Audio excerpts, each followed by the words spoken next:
हम कर रहे हैं एक्सरसाइज 10.2 और फर्स्ट क्वेश्चन है उसमें तीन वेक्टर्स दिए हैं ही इज आस्किंग कि भी इनका मैग्नीट्यूड आप फाइंड कीजिए। Just let's start one by one. First का मैग्नीट्यूड फाइंड करते हैं। So the magnitude will be 1 square of coefficients and then their root, so it will give me √3. Part B, the magnitude of this vector will be 2 square plus minus 7 square plus minus 3 square and root. It will give me 4 plus 49 plus 6. 4 plus 49 plus 9. And it will give me √62. Now the third part, same procedure. It will give me magnitude of vector C equals to 1 upon 3 plus 1 upon 3 plus 1 upon 3. This root is cancelled by the square in the formula. So it will give me 1. So this is question 1.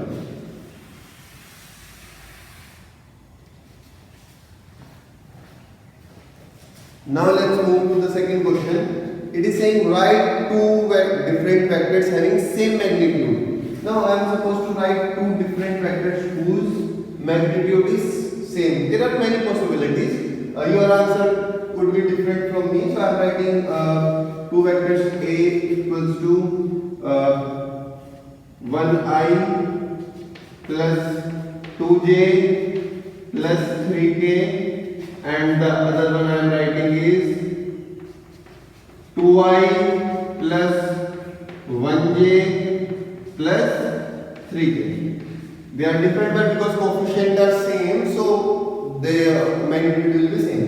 Third question, it is saying write two different vectors having same direction. If it is saying the direction is same, their direction ratios must be proportional to each other. So I will write it like this. There is a vector P. I will say it is 1i plus 2j plus 3k, and I am writing the other vector, that is Q. It must be the proportional to this, so that the directions are same. And I am writing it 2i plus 4j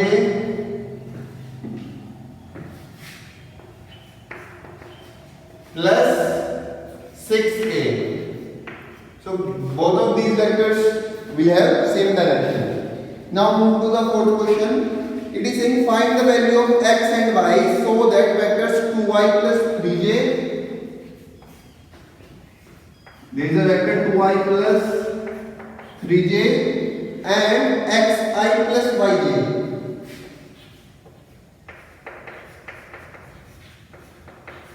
Let me read it again. Find the value of x and y so that vector 2y plus 3j and xi plus yj are equal. Now अगर दो vectors equal हैं वो कब होंगे? जब उनके corresponding parts, उनके corresponding जो कंपोनेंट्स हैं वो इक्वल हो। तो यहाँ से सिंपल से समझ में आ रहा है हमें कि दोनों इक्वल कब होंगे? जब i वाले कंपोनेंट इक्वल हो, इसका मतलब x इक्वल टू 2 हो और y इक्वल टू j वाले कंपोनेंट भी इक्वल है, यानी y इक्वल टू 3 हो। तो ये फोर्थ क्वेश्चन है। Very easy questions these are. Fifth question, find the scalar and vector components of the vector with initial point 2, 1 and terminal point -5, 7. So let me take the initial point be P and it is 2, 1. The initial point is 2, 1. So the position vector, let me write it, P is 2, 1 and Q is -5, 7. So the position vector of these vectors will be vector OP, where O is the origin. It will give me 2i plus j, and the position vector of point Q, OQ, will be -5i plus 7j. Now I want a vector for which initial point is P and terminal point is Q. That is, I want to find vector PQ, and we know vector PQ will be equal to vector OQ minus vector OP. This is the formula for vectors passing through 2 points, going through 2 points, and it will give me OQ minus OP. So let me write it first. Minus 5I plus 7J minus 2I plus J, 2I plus J. So it will give me minus 7I and plus 6J. So what it is asking कि भाई find the scalar and vector components. So scalar components क्या होंगे? Scalar component of vector PQ. It will be minus 7, 6. These coefficients. And the same way vector components क्या क्या होंगे? Of vector PQ. It will be the whole component 7I plus 6J with directions. So this is question number 5. Now I am moving to question number 6. It is saying there are 3 vectors. Let me write them first. Let's write them here. And the vectors are vector A equals to I minus 2J plus K. I minus 2J plus K. Then there is vector B minus 2I plus 4J plus 5K. Minus 2I plus 4J plus 5K. And then the last vector, vector C is I minus 6J minus 7K. I minus 6J minus 7K. And he is asking find the sum of these vectors. So let's find the sum of these vectors. It will be vector A plus vector B plus vector C. और हम add कैसे करते हैं? उनके जो corresponding components है, जैसे I वाला कंपोनेंट, I वाला कंपोनेंट, I वाला कंपोनेंट, इनको हम आपस में ऐड कर देंगे. ऐसे J वाला कंपोनेंट इधर, J वाला कंपोनेंट इधर, J वाला कंपोनेंट इधर, इनको ऐड कर देंगे. In the same way K वाला कंपोनेंट, A वाला कंपोनेंट और K वाला कंपोनेंट इनको हम ऐड कर देंगे. तो कितना बनेगा मेरे पास? इधर 1 है component. So it will give me 1 minus 2 plus 1. ये हुआ I का कंपोनेंट. फिर J के लिए -2 plus 4 minus 6. ये हुआ J का कंपोनेंट. देन K के लिए 1 plus 5 minus 7. ये हुआ K का कंपोनेंट. अब इसको ऐड करेंगे तो कितना आएगा? minus 2I. It will give me minus 4J, and from there I will get minus K. So this is the sum of these 3 vectors. So this was the question number 6. Okay. Now let's move to the question number 7. There is a vector A equals to I plus J plus 2K. Vector A equals to I plus J plus 2K, and he is saying find the unit vector in the direction of vector A I plus J plus 2K. इसके direction में आपको unit vector फाइंड करना है. अब हमें पता है कि यूनिट वेक्टर फाइंड करने का फॉर्मूला क्या होता है? यूनिट वेक्टर फाइंड करने का फॉर्मूला होता है, यूनिट वेक्टर को पहले तो एक कैप से रिप्रेजेंट करते हैं, एक के ऊपर कैप बना दी, और इसको फाइंड करने का फॉर्मूला होता है vector A divided by magnitude of vector A. तो पहले वेक्टर A तो है, मुझे मैग्नीट्यूड फाइंड करना पड़ेगा. इधर फाइंड कर लेते हैं. मैग्नीट्यूड ऑफ वेक्टर A कितना होगा? इनके कंपोनेंट्स का, स्केलर कंपोनेंट्स का स्क्वायर और फिर उसका root. So it will give me 1 square plus 1 square and plus 2 square. उनके जो स्केलर कंपोनेंट्स थे मैंने उनका स्क्वायर कर दिया फिर रूट कर दिया। इसको सिंप्लीफाई करेंगे तो कितना आएगा 1 + 1 + 4 it means 6, it will give you root 6. So now a cap will be vector a I plus j plus 2k and divided by magnitude of vector a that is root 6. अब इसको vector की form में अलग अलग करके लिखना पड़ेगा।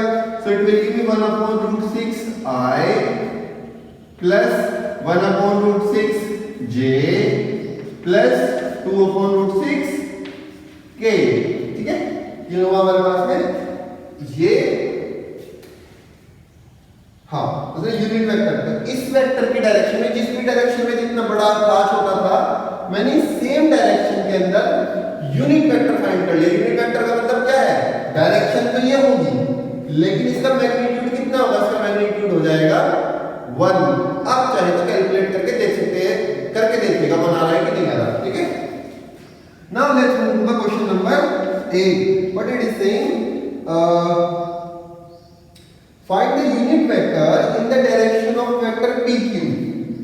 अब PQ क्या है, where P and Q are the points, the points are given and let me write them. Point P is equals to 1, 2, 3 and point Q equals to 4, 5, 6 and he is asking unit vector in direction of PQ. I will say this is vector PQ and I am making the cap. ये उसने पूछा हुआ है, तो पहले vector PQ निकालना पड़ेगा। Vector PQ से पहले इनके पोजीशन वेक्टर निकालने पड़ेंगे। देखो मैं प्रोसेस कैसे होगा, हमें ये निकालना है, इसके लिए मुझे चाहिए वेक्टर PQ और अभी रफ में हम अपने दिमाग में कर लेंगे क्या क्या चाहिए। ये चीजें बिल्कुल ठीक है। और वेक्टर PQ निकालने के लिए मुझे OP चाहिए और OQ चाहिए। तो इतनी सारी चीजें मुझे फाइंड करनी पड़ेगी, तभी मैं चलते चलते यहाँ तक पहुंचूंगा। तो 1 बाय 1 विल स्टार्ट। सबसे पहले वेक्टर OP निकालते हैं। OP कितना आएगा, I plus 2j plus 3k। उस पॉइंट को वेक्टर की फॉर्म में कन्वर्ट कर दे, पोजीशन वेक्टर। तो it will now for Q, OQ will be 4i plus 5j plus 6k। ठीक है, दो वेक्टर्स में। अब फिर ये स्टेप हमने क्लियर कर लिया। अब हमें निकालना है वेक्टर PQ। अब वेक्टर PQ क्या होगा मेरे पास में, vector OP minus vector PQ will be OQ। तो बाद वाला पॉइंट होता है, पहले वो लिखते हैं। ठीक है, OQ माइनस OP। ठीक है, हाँ अब वैल्यू फाइंड करते हैं। तो क्या होगा, कॉरस्पॉन्डिंग कंपोनेंट्स माइनस हो जाएंगे। इधर 4 है, मैं एक बार लिख देता हूं, है ना, 4i plus 5j plus 6k minus i plus 2j plus 3k, i plus 2j plus 3k। और जब हम इसको सिंप्लीफाई करेंगे तो कितना आएगा हमारे पास में, 4 में से 1 गया तो 3i प्लस 5 में से 2 गया तो फिर से 3j, 6 में से 3 गया तो प्लस 3k। बड़ा सुंदर वेक्टर आया है, 3i plus 3j plus 3k। अब ये वाला हमने स्टेप भी कर लिया। अब हमें और क्या फाइंड करना है, हमें चाहिए इसका मैग्नीट्यूड। तो यहाँ पर PQ का हम मैग्नीट्यूड निकाल लेंगे। कितना आएगा, उसके स्केलर कंपोनेंट्स का स्क्वायर करके पूरे का root. So it will give me 3 square plus 3 square plus 3 square and then root. What will be the value? It will give me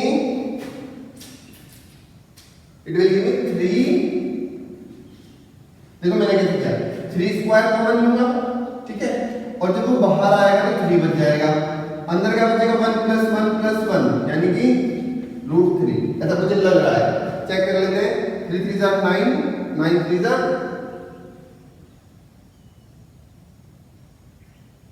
27 and it will give me the same. Okay, this is the magnitude। अब ये वाला step भी हमारा पार हो गया। अब हम कहाँ जाएंगे, हम जाएंगे यूनिट वेक्टर की तरफ। सो PQ unit vector will be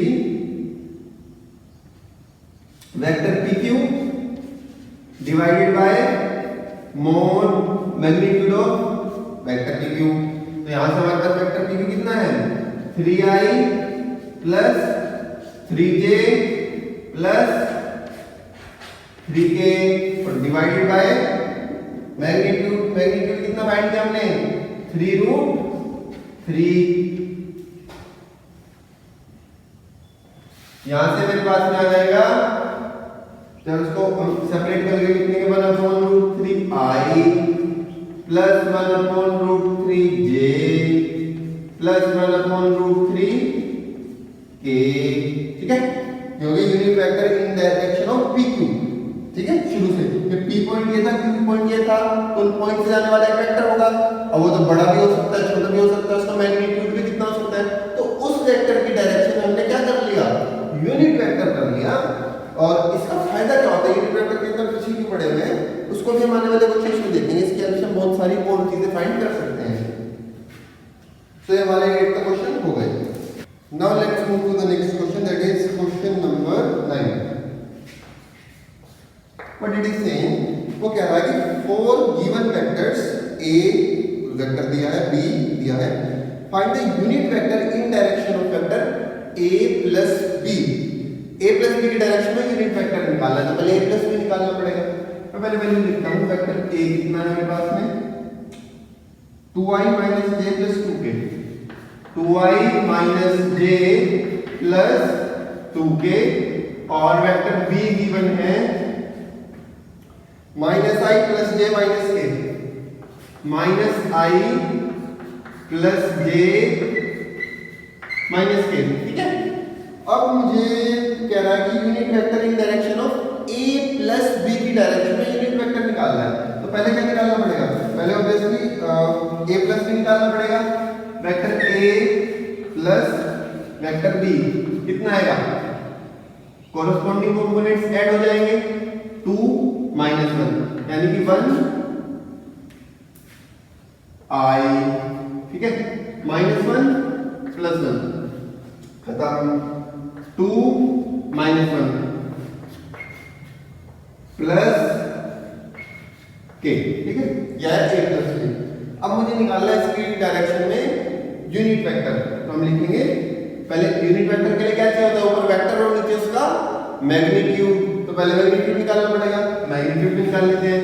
vector a plus vector b का मैग्नीट्यूड कितना आएगा, इसका स्क्वायर प्लस इसका स्क्वायर, तो 1 स्क्वायर प्लस 1 स्क्वायर और इसका रूट, यहां से इट विल गिव मी √2। ठीक है, अब हम निकाल देंगे unit vector. Unit vector in direction और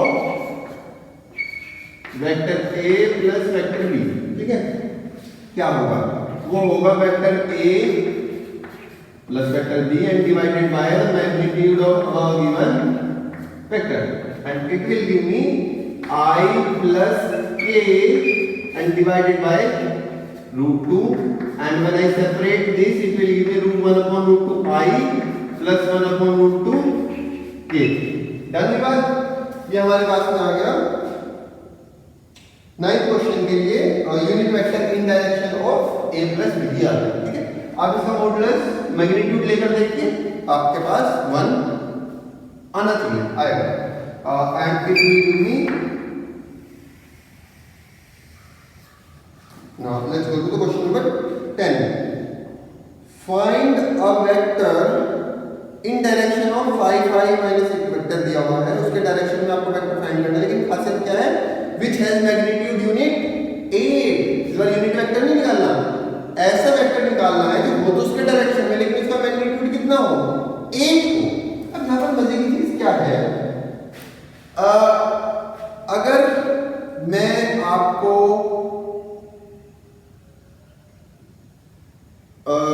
एक एप्पल की कॉस्ट बताऊं, एक एप्पल 10 रुपए का है, तो और उसके बाद पूछो 8 एप्पल्स कितने रुपए के होंगे, 8 एप्पल्स, तो आप कहेंगे 8 मल्टीप्लाई बाय 10 80।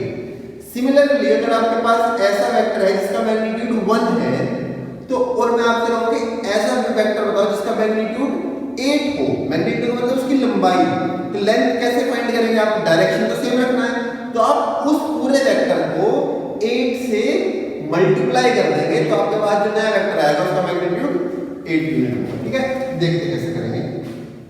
पहले मैं वेक्टर लिख लेता, मैं वेक्टर को नाम दे देता हूं क्योंकि नाम देने से काम थोड़े से आसान हो जाते हैं। तो इसको हम नाम दे देते हैं 5i minus j plus 2k।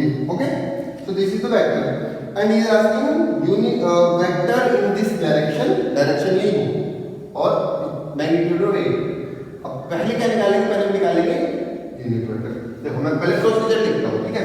अब मुझे 8 मैग्नीट्यूड वाला वेक्टर निकालना है। अच्छा, उससे पहले क्या निकालना पड़ेगा? उससे पहले मुझे यूनिट वेक्टर निकालना पड़ेगा। यूनिट वेक्टर के लिए क्या क्या चाहिए होता है?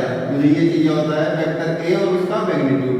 तो अब वेक्टर ए है, क्या स्टेप चाहिए मुझे चाहिए magnitude of vector A. Magnitude of vector A find कर लेते हैं। ये आएगा मेरे पास में 5 square plus -1 square plus 2 square और फिर उसका रूट। तो it will give me 25 plus 1 plus 4। 25 plus 1 26 and 4 30, तो इट विल बी 30 रूट। ठीक है, and let it be root 30। Now मेरे पास ये स्टेप हो गया, ये स्टेप हो गया। मुझे क्या फाइंड करना है? यूनिट वेक्टर फाइंड करना है। So a cap I am representing with a cap, it will give me vector a divided by magnitude of vector a and I have 5i minus j plus 2k divided by root 30। ठीक है, अभी इसको open भी कर लेते हैं। It will give me 5 upon root 30i minus 1 upon root 30j plus 2 upon root 30k। Answer को अलग कर दिया। अब यूनिट वेक्टर वाला भी हो गया, वो काम रफ्ट करना है तो नहीं। लास्ट में 8 मैग्नीट्यूड वाला, तो 8 मैग्नीट्यूड वाले के लिए क्या चाहिए?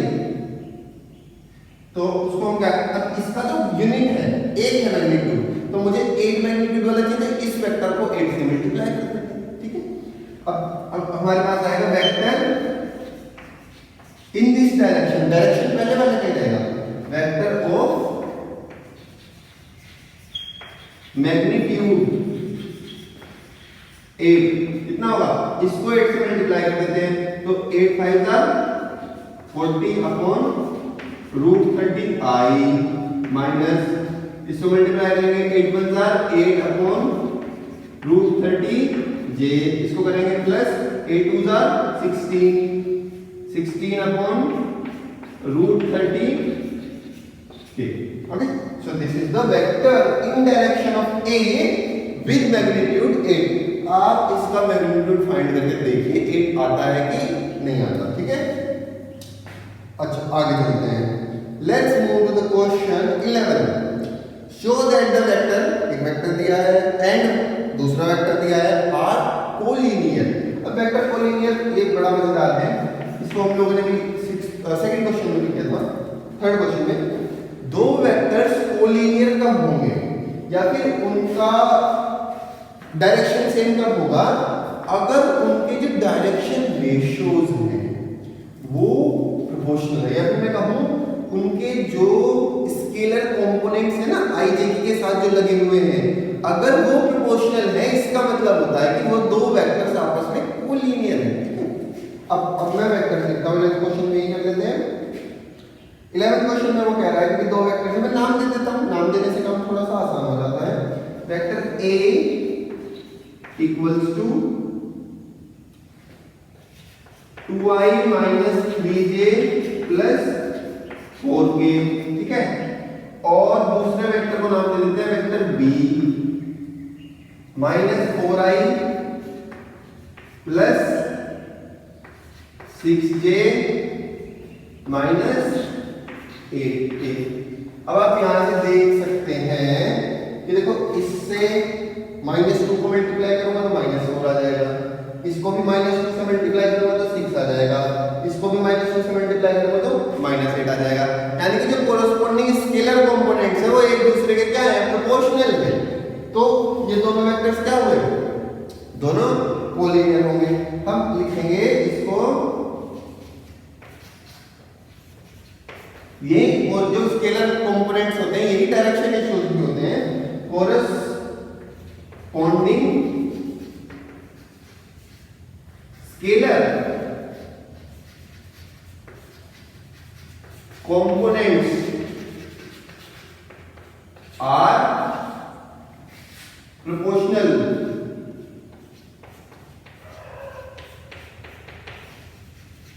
so vector A and vector B are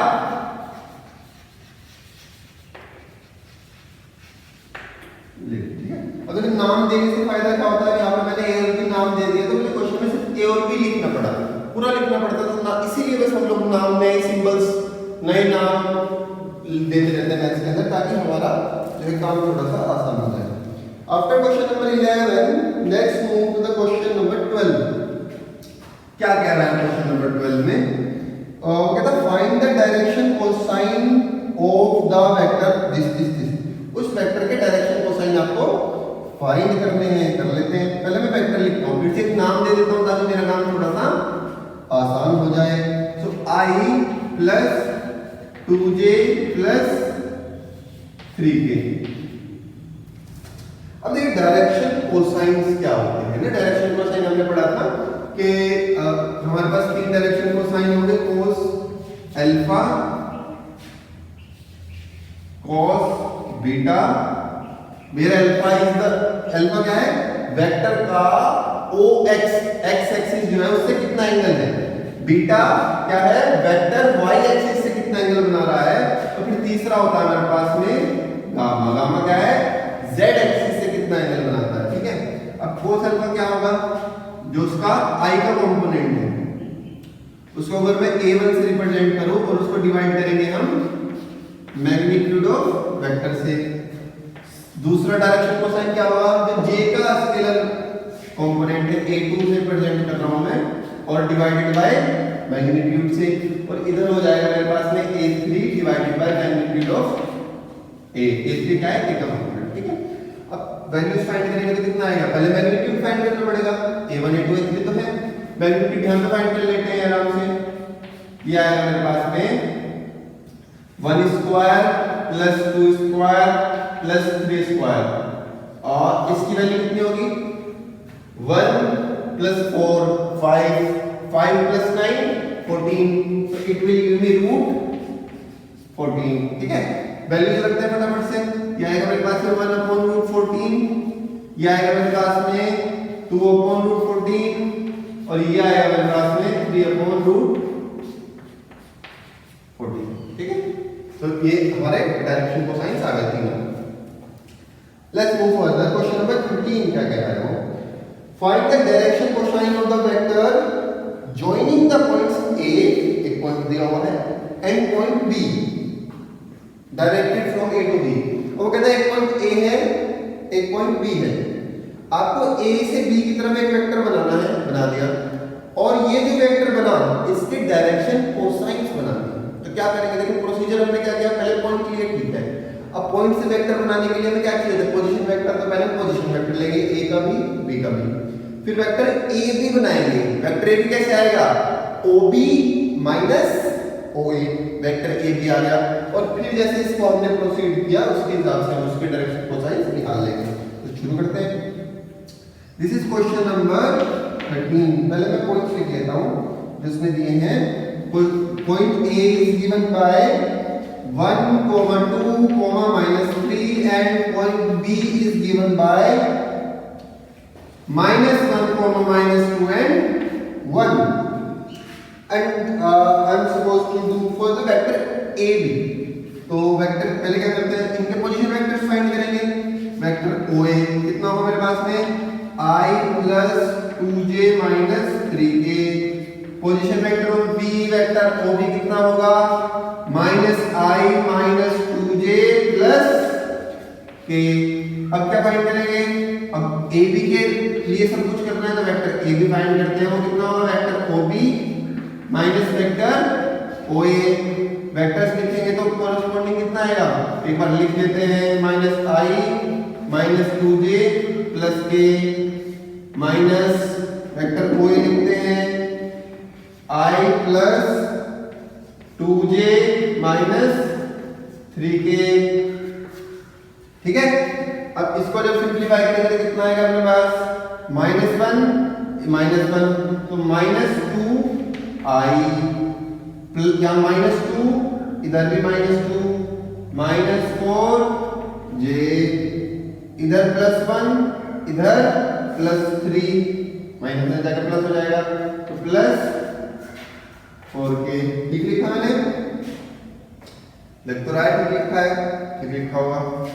आगे चलते हैं, कहा क्या उसने ए भी निकाल लिया, अभी वो कहता है कि डायरेक्शन कोसाइन निकालना है। तो डायरेक्शन कोसाइन के लिए हमने देखा कि भाई हमें मैग्नीट्यूड की भी जरूरत पड़ती है, तो लगे हम मैग्नीट्यूड भी निकाल लेते हैं। So it will give magnitude of vector A B will be equals to the -2 square plus -4 square plus 4 square in the whole root square root, and it will give me 4 plus 16 plus 16, लिख लेते हैं कितना आएगा, it will give me 36, 16 plus 4 20 plus 16 36 and it will give me 6, okay। आ गया, अब निकाल लेंगे इनको डायरेक्शन कोसाइन। तो cos alpha will be first component ये रहा -2 डिवाइडेड बाय 6 यानी कि -1/3, ठीक है। cos बीटा में क्या लिखते हैं, j वाला कंपोनेंट कितना है, -4 डिवाइडेड बाय मैग्नीट्यूड 6, ये आएगा -2/3। फिर तीसरा लिख लेते हैं k वाला कंपोनेंट 4 डिवाइडेड बाय मैग्नीट्यूड 6 यानी कि 2/3। तो यहाँ पे पास क्या है, तीनों डायरेक्शन कोसाइंस आ गए। ये हुआ 13 क्वेश्चन। 14 क्वेश्चन में क्या कह रहा है, show that the vector i j k i plus j plus k vector है is equally inclined to axis ox oy oz। आपको कह रहा है वेक्टर है i plus j plus k, वो तीनों एक्सिस से इक्वली इंक्लाइंड है, इक्वली झुका हुआ है। अब झुके हुए का क्या मतलब है कि वो हर एक्सिस से बराबर एंगल बनाता है। अब एक्सिस से बनने वाले एंगल कहाँ देखे थे हमने, अल्फा बीटा और गामा, यानी कि घुमा फिराकर मुझे वो फिर से क्या कह रहा है, आपको डायरेक्शन कोसाइन निकालने हैं और इस बार इक्वली इंक्लाइन होने चाहिए, यानी कि एंगल्स कैसे होने चाहिए, इक्वल होने चाहिए। फाइंड कर लेते, कोई दिक्कत वाली बात नहीं है। 14 क्वेश्चन, वेक्टर को नाम दे देता हूं, vector a equals to vector i plus j plus k। हमें पता है इसके लिए मैग्नीट्यूड की भी जरूरत पड़ती है, तो मैं मैग्नीट्यूड भी निकाल लेता हूं। It will give me 1 square plus 1 square plus 1 square and the root of that, okay, and it will give me root 3। Done. Now it's time to calculate the direction cosine.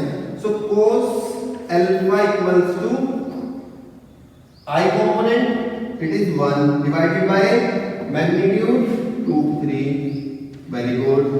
Cos beta equals to j component 1 divided by magnitude root 3, k फिर निकालेंगे cos gamma k component 1 divided by magnitude root 3. Now it is clear here that cos alpha equals to cos beta equals to cos gamma, ठीक है। तीनों का same sign, सब कुछ same है, तो यहाँ पर हम कह सकते हैं कि वो जो है तीनों से, that's why alpha equals to beta equals to gamma। इसका मतलब तीनों एंगल इक्वल है, और एंगल इक्वल होने का मतलब क्या है कि वो तीनों के तीनों एक्सिस से बराबर एंगल बनाता है, यानी कि vector is equally inclined from all three axis. तो ये हमारे पास क्वेश्चन नंबर 14 तक। Now let's do the question number 15।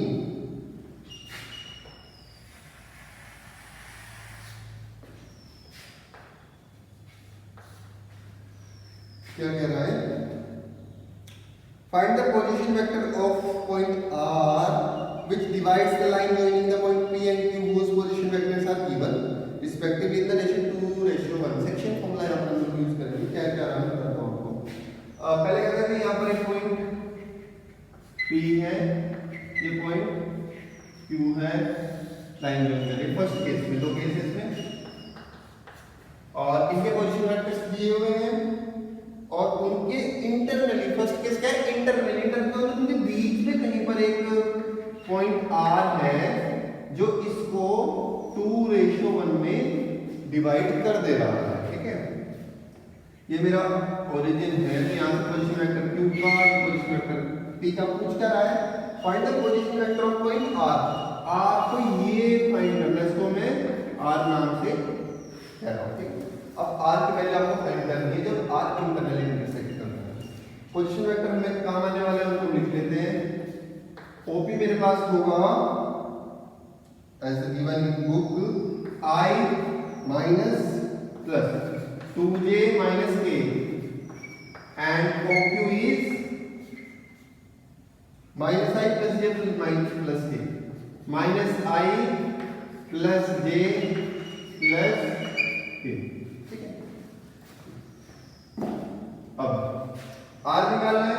Section formula से हम इजीली कैलकुलेट कर सकते हैं कि हमारे पास में R की वैल्यू कितनी होगी, वेर रेशियो, रेशियो कहां से लिखते हैं, रेशियो है हमारे पास में m ratio n equals to 2:1। ठीक है, तो फॉर्मूला क्या होता है, m इंटू ओ क्यू, मतलब इधर वाला रेशियो और दूर वाला vector, plus n into OP, इधर वाला रेशियो दूर वाला vector, divided by m plus n।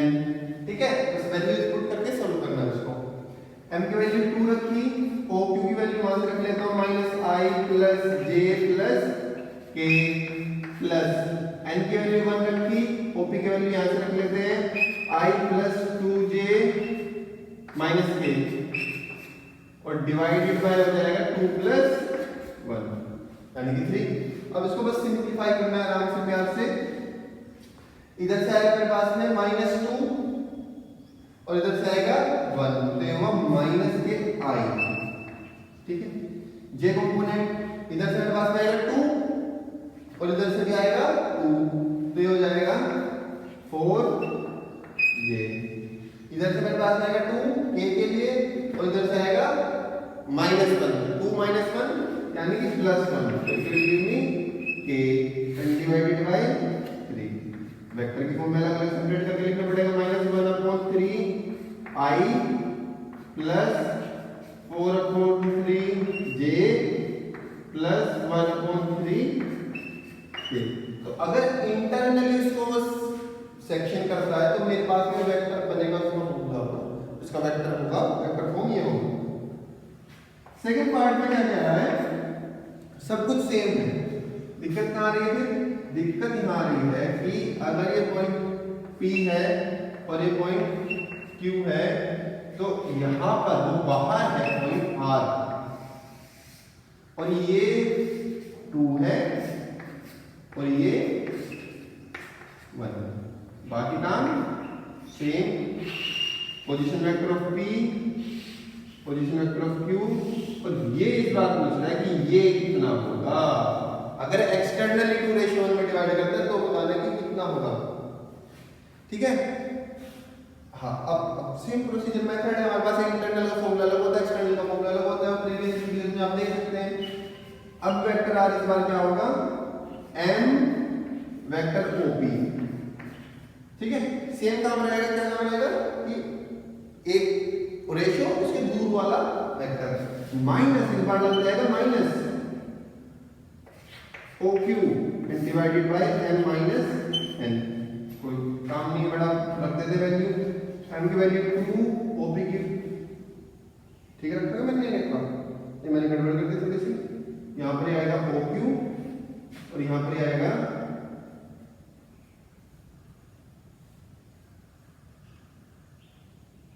OP।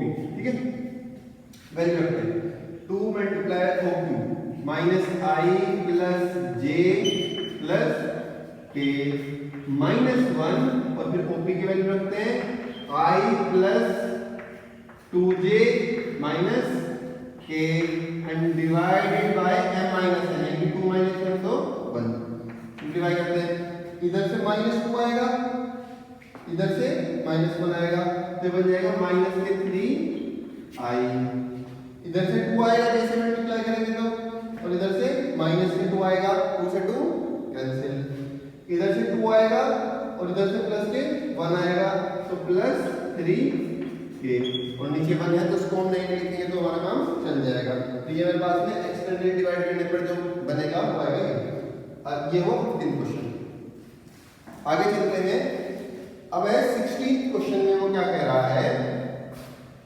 Find the position vector of mid point of vector joining the point ये अच्छा दो पॉइंट हैं P और Q दिए हुए हैं उनके मिड पॉइंट जो है उसका पोजीशन वेक्टर निकालना है बहुत आसान काम यही कर देते हैं जब कहीं इसको यही करते हैं कर देते हैं पॉइंट लिख लेता हूं जो है पॉइंट है मेरे पास में P इक्वल्स टू 2, 3, 4 और Q है मेरे पास में 4, 1, माइनस के 2 ठीक हो गई बात ठीक हो गई अब इनका मिड पॉइंट निकालना है मिड पॉइंट को m से नाम दे देते हैं क्योंकि वाली बात नहीं है अब मिड पॉइंट हमें निकालना आता है P plus Q divided by 2 mid point निकालिए 2 प्लस 4 यानी कि 6 डिवाइडेड बाय 2 मतलब आएगा 3 सेकंड पॉइंट के लिए 3 प्लस 1 4 डिवाइडेड बाय 2 यानी कि 2 4 माइनस 2 कितना आएगा 2 डिवाइडेड बाय 2 1 जिसको समझ आ गया वैल्यू जिसको समझ नहीं आया मैं लिख देता हूं मेरे पास कोऑर्डिनेट्स कुछ इस तरह से बनेंगे 2 plus 4 divided by 2 3 plus 1 divided by 2 4 plus minus 2 divided by 2 इसको सॉल्व करके मेरे पास डायरेक्ट पॉइंट्स आ गए अब इसका मुझे क्या बताना है पोजीशन वेक्टर बताना है पोजीशन वेक्टर निकालना तो मैं आता है अच्छे से OM कितना होगा मेरे पास में 3i plus 2j plus k का मिड पॉइंट निकाला और उसका हमने पोजीशन वेक्टर निकाल दिया और वो आता आसानी से निकाला ये क्वेश्चन नंबर 16 हुआ आगे चलते हैं 17 में क्या कह रहा है पहले मैं लिख लूं जो पॉइंट दिए हुए हैं फिर इसके बाद इसको मैं रीड करता 17 में 3 वेक्टर्स दिए हैं इनका करना क्या है वो मैं आपको लिखने के बाद बताता हूं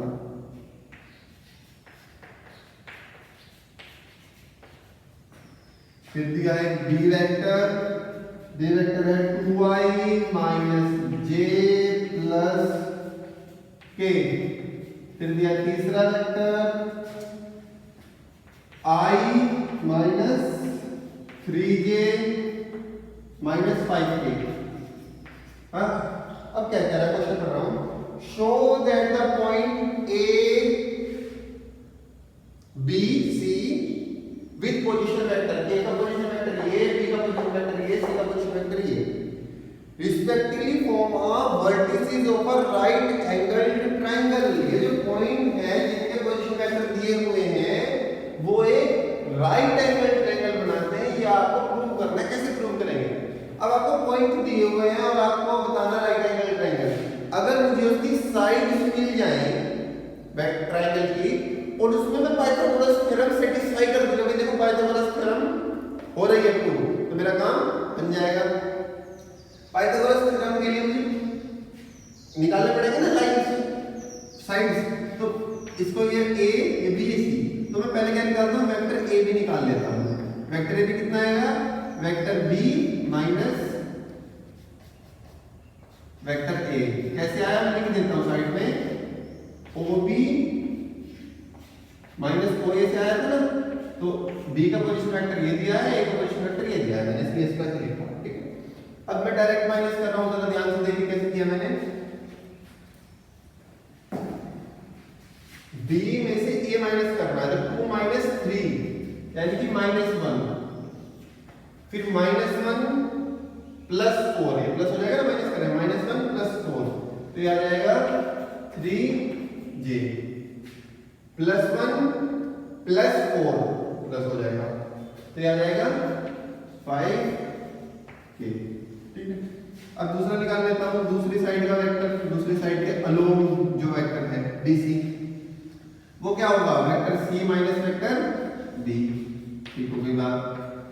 अब C और B को करते हैं, 1 माइनस 2 तो आएगा -1i, -3 प्लस j तो आएगा -2j, -5 -1 तो आएगा -6k। यहां तक हो गई बात। फिर निकालता हूं AC निकाल लीजिए, CA निकाल लीजिए, एक ही बात है, मतलब वेक्टर अलग अलग आएंगे पर उनका आगे इस्तेमाल सेम रहेगा। AC क्या है, अब ये होगा मेरे पास में C माइनस A, माइनस करते हैं 1 माइनस 3 यानी कि -2i, -3 प्लस 4 यानी कि +1j, -5 प्लस 4 यानी कि -j। अब ये जो ट्रायंगल की साइड्स थी उनके अलोंग वेक्टर्स आ गए, लेकिन मुझे तो उनकी लंबाई चाहिए ना, और वेक्टर की लंबाई किससे रिप्रेजेंट होती है, उसके मैग्नीट्यूड से। तो मैग्नीट्यूड फाइंड कर लेते हैं फटाफट।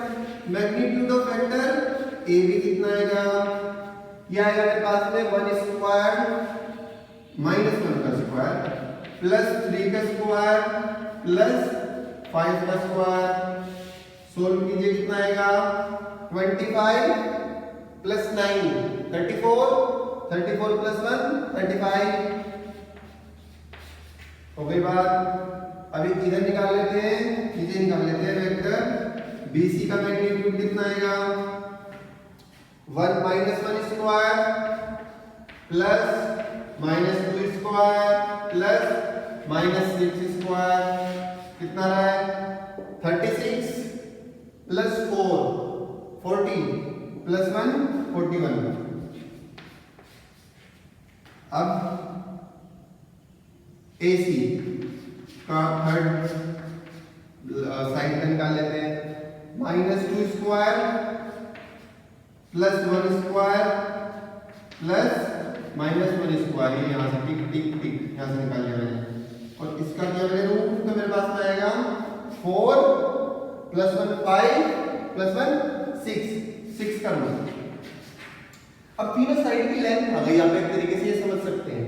अब क्या कुछ दिख रहा है आपको इनके बीच में रिलेशन, अगर दिख रहा है तो बहुत अच्छी बात है, नहीं दिख रहा है तो मैं बता देता हूँ।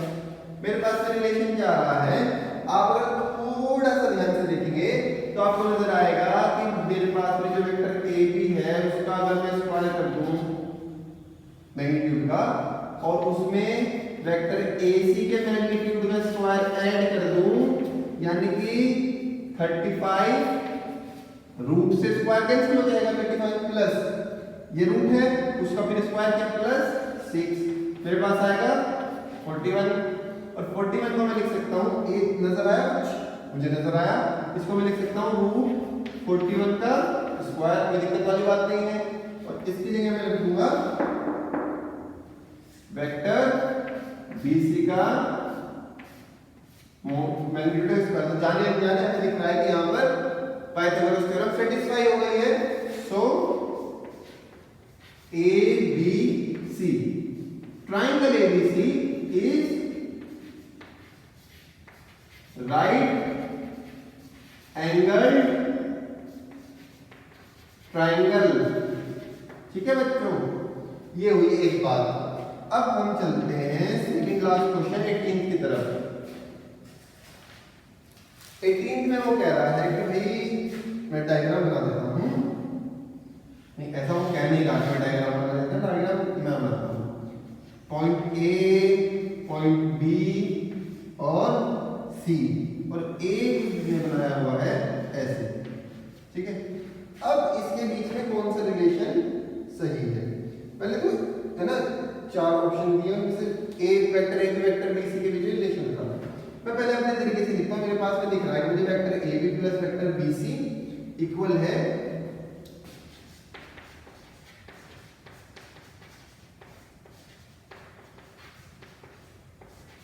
ठीक है। ये यहां से क्लियर है मेरे पास में vector A B plus vector B C किसके इक्वल आ रहे हैं, वेक्टर ए सी के। अब इसी चीज को उसने थोड़ा सा नीचे रिस्ट्रक्चर करके दिया हुआ है, इसको आपको ध्यान से देखेंगे तो आपको एक जो है आराम से मिल जाएगा ऑप्शन। उसने दिया हुआ है vector A B plus vector B C minus vector A C equals to, है ना। इसको इस फॉर्म में लिख सकते हैं, तो चार में से एक ऑप्शन इस फॉर्म में, बाकी गड़बड़ है, लॉजिकल नहीं वेक्टर, तो ये हमारा सही हो जाएगा ऑप्शन। अच्छा लास्ट देख लेते हैं, लास्ट में पढ़ रहा हूं बस। If vector A and vector B are two collinear vectors, दो वेक्टर हैं जो कोलिनियर हैं, then which of the following are incorrect. अब मेरे साथ साथ करिए, कौन सा इनकरेक्ट है, ऑप्शंस करते हैं। पहला ऑप्शन जो दे रहा है वो 9th क्वेश्चन के लिए, वो कहता b equals to lambda a, where lambda सब स्केलर। हमें पता है कोलिनियर है, तो इसका मतलब उनके जो स्केलर कंपोनेंट्स हैं एक दूसरे के प्रोपोर्शनल होंगे, या फिर वो दोनों वेक्टर्स ही एक दूसरे के क्या होंगे, स्केलर मल्टीपल्स होंगे। प्रोपोर्शनल होने का मतलब है किसी स्केलर से मल्टीप्लाई हो रहा है, एक वेक्टर में दूसरा मिल जा रहा है, तो वही ये कह रहा है कि आप एक वेक्टर को लैम्डा स्केलर से मल्टीप्लाई करो, आपके पास दिया जाएगा, तो सही है। इनकरेक्ट मुझे बताना कौन सा, ध्यान से इनकरेक्ट बताना, बिल्कुल ठीक है। दूसरा वो कह रहा है